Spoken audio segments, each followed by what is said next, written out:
Yeah, to set a little bit of background context for what I'm going to be talking about. So, yeah, my academic background is ecology, and ecology is the science of interconnection and interconnection of living systems.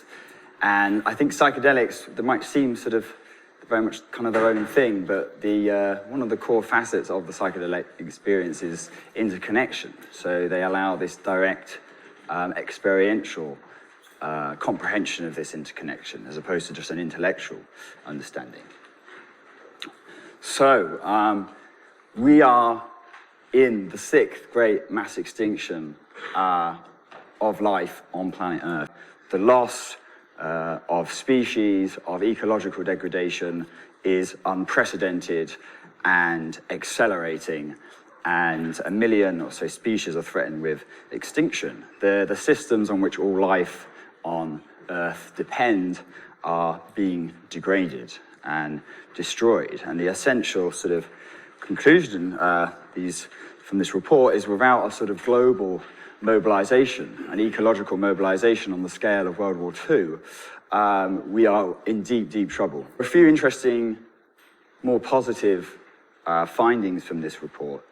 And one of the interesting things was that lands inhabited and sort of under the control of indigenous people were some of the only lands on Earth not undergoing ecological degradation of any kind.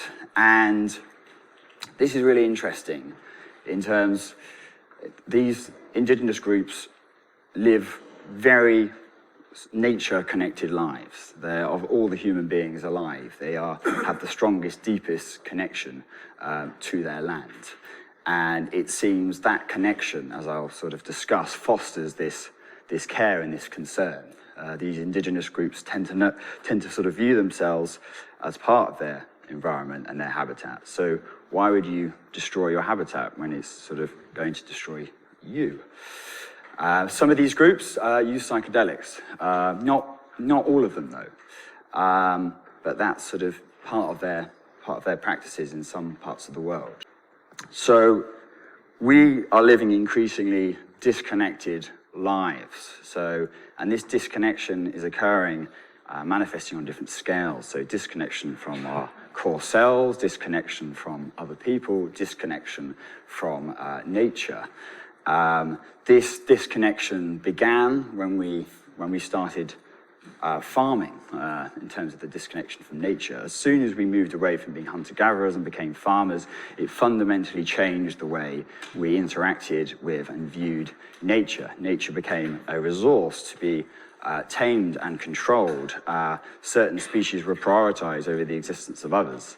And in the wake of that, we started having these domesticated plants and animals fundamentally changed our species' destiny and domesticated us. It was a two-way domestication. We started living for the first time in large groups in cities, and that planted the seeds of our civilization as we know it today. But with that came increased urbanization, and more people were moving, becoming more sort of cut off from nature. But the most recent form of disconnection that seems to have occurred through technology, and particularly sort of like television and more recently the internet. And it seems, our screen addictions kind of render us prisoners of the paradox that the more we watch, the less we see of the world around us. Spirituality is about connecting to something bigger, something greater than the self. And that can obviously be a perceived transpersonal spiritual essence or like higher power God. But it could also just be, like nature and the universe. And I think, and the thing I kind of like about that is it's kind of like a grounded, tangible form of spirituality as well. It's not, you're not away with the fairies somewhere else. It's like here, now, earthy and grounded and like, and visceral and important. It's given literally like we come from the earth and we go back to the earth, and like we're on this crazy planet right now at this time, like with this like level of sentience, consciousness, and like it's just absolutely nuts. I mean, like, just that, like the mystery itself. You don't need to potentially, I don't think, subscribe to anything more beyond just than what's happening right now. It's bonkers. So yeah, so but I don't want to I feel like, yeah, that's what's quite interesting to me about nature connectedness, actually, is because, part of it is kind of keying into one's awareness of being part of a larger interconnected web of life. And I guess for some people that might sound a bit hippie-ish and new agey, but it's really not. I mean, that is a basic bedrock tenet of the science of ecology, which is all about the interconnection of living systems. Of course we are part of one interconnected system. It can't exist any other way. That is the fundamental sort of truth of kind of what's going on. And then we've evolved these egos over the course of evolution, and they're concocted by the brain, and they make us feel separate and individual. And there's good reasons for that. I mean, that's so we kind of will survive and we'll pass on our genes, and and it allows us lots of great opportunities and perspectives that come with that. But yeah, it's good to be reminded that however tangible that feeling of separation and individuality is, I think the closer, more objective truth is that we are just we're each of us are a single being that's wedded in an interconnected mesh of other beings. And and I think as well, just extrapolating from that, we're living in a very disconnected time, psychologically, not just from nature. I feel like our society, our civilization, the ideals of our civilization, could be considered to be, pretty individualistic, pretty materialistic, competitive in some sense. And it's those things are what they could be considered to be inversely related to connectedness or connection. And I'm speaking now more widely than nature. I mean connectedness to self, connectedness to others, and connectedness to nature, the world, the universe. And and I feel like I don't want to oversimplify and generalize too much, but I really do feel that deep disconnection lies at the root of the mental health crisis we're going through, also the environmental crisis we're going through, and it's unfortunately woven into the very fabric of our societal ideals.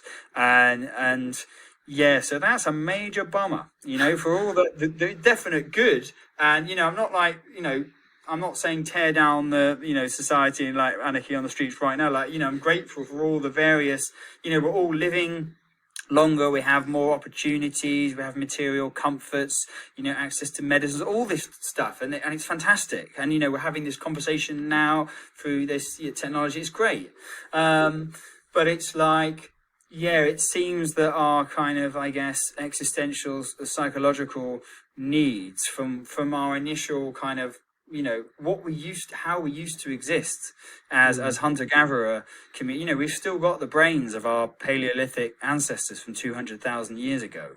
Only we're in this super, we're kind of, what was it? There's a great quote from the late E.O. Wilson, who's this evolutionary biologist, something along the lines of we have the brains of our Paleolithic ancestors, we have medieval institutions and godlike technology. Yeah, and it's oh god, it's the trinity of those things is it's a volatile old cocktail. Oh yeah, I would totally agree with what you said regarding sort of spirituality, or define it. For me, it's always felt like it's really an internal a sense of alignment. It's and so you can kind of feel when you are off, when you are sort of acting toxic and being a shit, and you can feel that way, and you can also feel when you're aligned, and whatever that is that you're aligned with, I think is up to the individual. Yes. So this is my little shrine next to my computer. As you can see, it's very earth-based. I have those beautiful, colorful crystals, which I just love for their patterns and different coloring. And then I have the wheel of the year and the amanitas. Feathers. And this is a piece of blue wood. This wood has this blue mushroom grown through it, so it looks bluish. It's very special and you don't find it everywhere. It's very rare to come across such a piece of wood. And this is a painting by a Glastonbury artist with the Thor by night. Yeah, so this is my little shrine of Mother Earth, basically. And in my last Beltane experience, I had a very profound visual. So I saw myself, arms outstretched to the universe, and from my heart, the love of Mother Earth, and from my third eye, Lord Shiva's capacity to project thoughts into the world. They merged together, and I sent out from my heart Mother Earth's unconditional love. And I slowed down time, and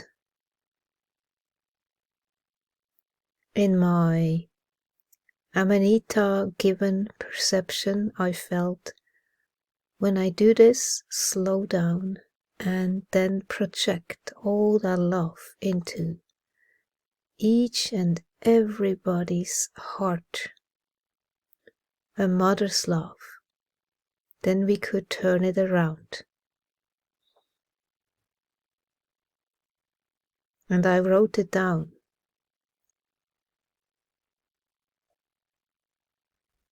This is what this mere human wants.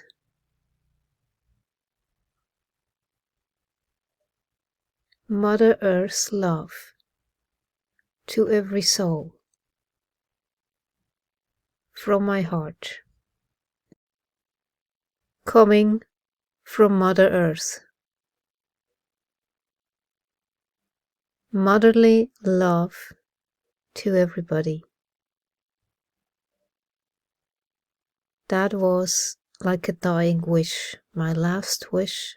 I felt this is what I want. Everybody should receive it, this motherly love. So it was really profound to me that I chose this. Mother Earth's love,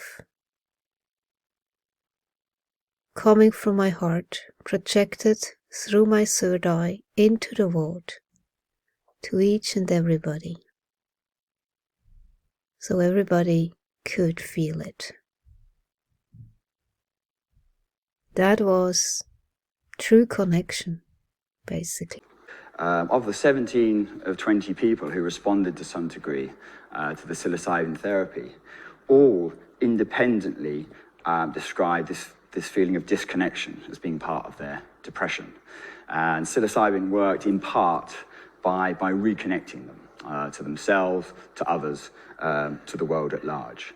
And it was interesting that none of these people undergoing the psilocybin therapy, none of them prior to their psilocybin session described this feeling of noticing or acknowledging they were disconnected from nature. It was only afterwards, during and afterwards, they sort of, re-remembered the importance of that connection. And it was actually this mushroom that reconnected me to nature. And I started going to the forest again. after years of staying home and being withdrawn altogether. And I'm so glad that I did. And now almost every day I go to the forest just for a walk and sit there and listen.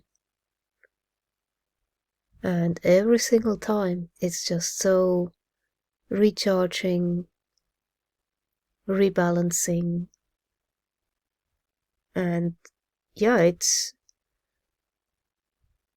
connecting me with the heart, and it's a right hemisphere state. And then you dissociate a bit. So you are zooming out of your current stress.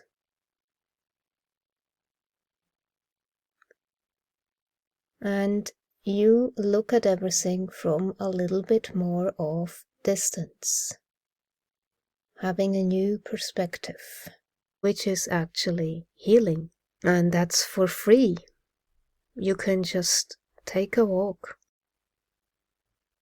Be present in nature. Take in all the beauty, all the natural sounds. Then you feel whole again. And for me, it activates creativity and joy. In fact, humor in adults is processed on the right side of the brain. The baby becomes securely attached to the psychobiologically attuned caregiver who minimizes negative affect, who downregulates negative affect by soothing the baby and maximizes positive affect, joy in the play state. For a long time, we thought that essentially the bond was there because she was downregulating emotion. But we now know that as equally important is the mother's ability to upregulate joy states. And you can experience that in nature, connecting with Mother Earth. Of brain-to-brain quiet love, again, the body-to-body contact and the kiss of a loving mother triggers immediate neuroplasticity in and development. So here what you would see is oxytocin is being triggered in this baby's brain. That corticosteroids are dropping in the baby's brain here. That dopamine is being promoted here also as a result of this loving contact. However, since most of us are so disconnected from nature, Depression is on the rise and considered by the World Health Organization the #1 form of disability worldwide. So there's the interpersonal disconnection fueling the mental health crisis, and the disconnection from nature is fueling the environmental crisis. I think it's really fascinating from the work that has been done and is being done now, is that at least when it comes to something like psilocybin, evoking changes in people's relationship to nature or connectedness to nature, it doesn't matter that people are being administered psilocybin in otherwise cozy, to be fair, but concrete boxes. It doesn't even, people are being given synthetic psilocybin, not from obviously the fungus, lab-made psilocybin. Not that I really think that makes any difference, but that's just putting it out there. They're being given synthetic psilocybin in a kind of cozy concrete sort of clinical box environment, but it doesn't seem to matter.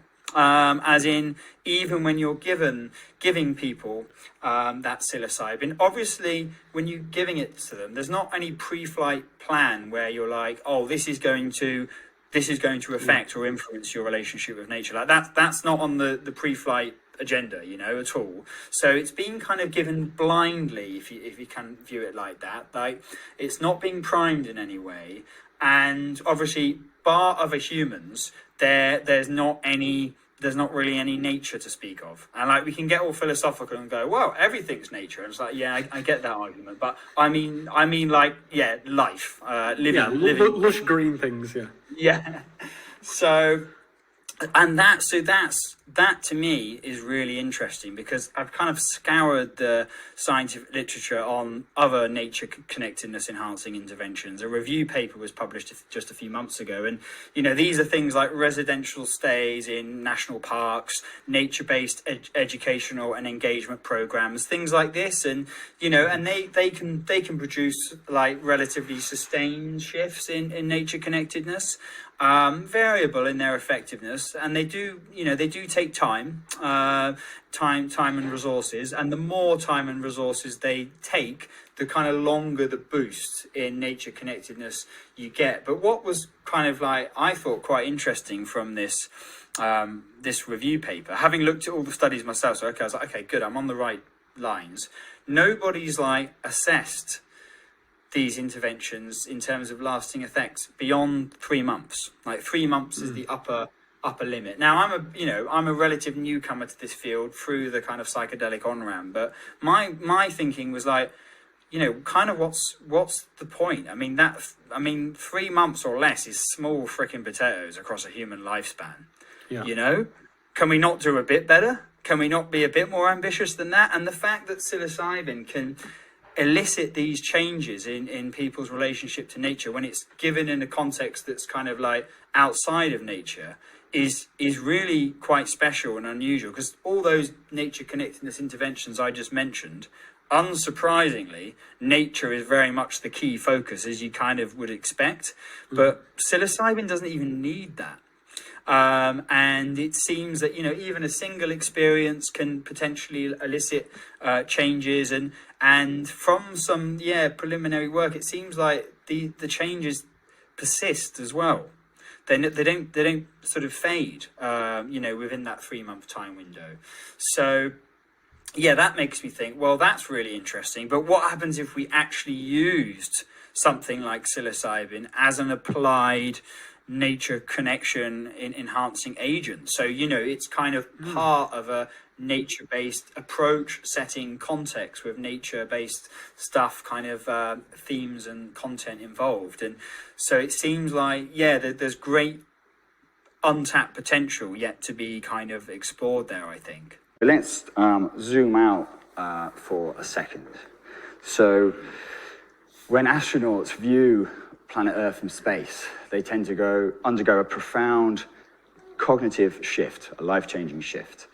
And this sort of, this is known as the overview effect. It can be summarized as truly transformative experiences involving senses of wonder and awe, unity with nature, transcendence and universal brotherhood. And the astronauts that have this experience, they tend to sort of become much more ecologically aware and conscious. They sort of behold the incredible beauty of planet Earth, but also its fragility. As Belander said of this photograph, like, we came all this way to explore the moon, and the most important thing is we discovered the Earth.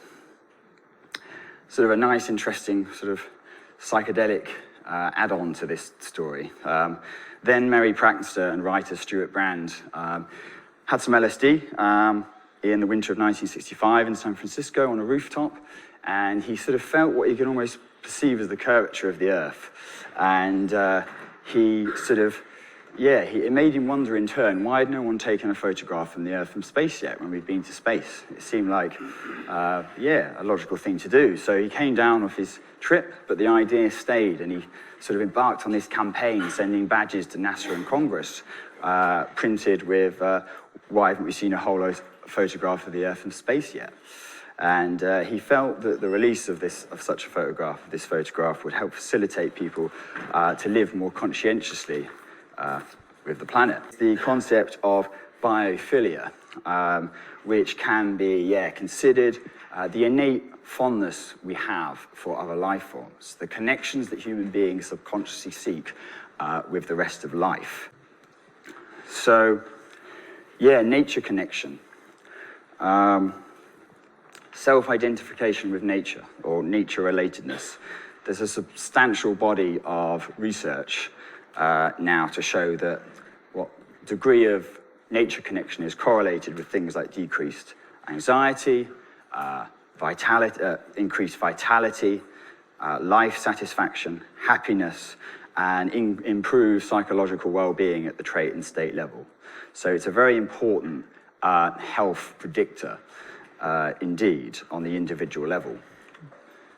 But also, importantly, is that one's degree of nature connection is perhaps the single strongest psychological predictor of pro-environmental behavior.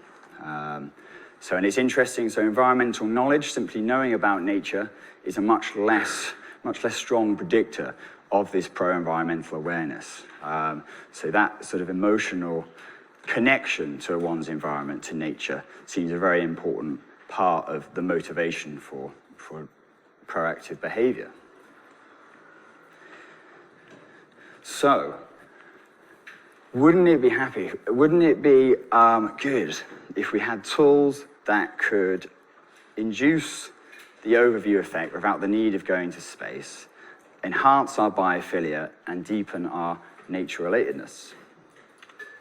So, no prizes for guessing what those tools might be. They are, of course, the psychedelics, which have been used by some cultures for centuries or millennia. It's interesting to note that the great chemist, discoverer of LSD, inventor of LSD, Albert Hofmann, described profound feelings, like mystical feelings of nature connection in his younger days, like unity and oneness with nature.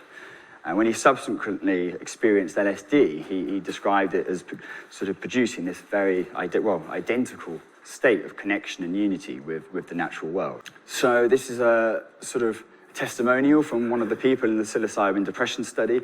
And yeah, like Google Earth, I had zoomed out. For weeks afterwards, I was absolutely connected to myself, to every living thing, to the universe.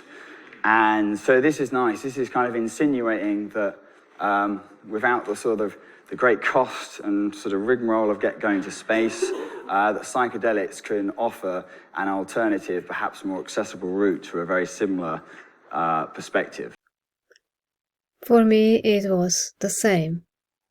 Working with Amanita muscaria, it has brought back this nature connection, which I had with the forest. Riding bareback on a horse, just listening to the sounds. It was like a meditation. It was so calming and recharging. And I will never forget that. And it gave me that beautiful inner peace. That was my teenage meditation, which pulled me through the struggling years of puberty. In 2016, I had a spontaneous, non-ordinary state of consciousness, close to the Glastonbury Tor, just having a break, in nature, lying in the grass. It was so profound, when all of a sudden I was overcome with that sense of oneness. I felt unconditionally loved and cradled by Mother Earth, and I was the one loving Mother Earth. Amazing. I will never forget that. Since then, that deep connection has been rekindled a few years later. It was that mushroom, Amanita muscaria, which inspired me. It was like an inner pull to go back into the forest just for a walk. And now I do this on an almost daily basis. It has so reconnected me to Mother Earth.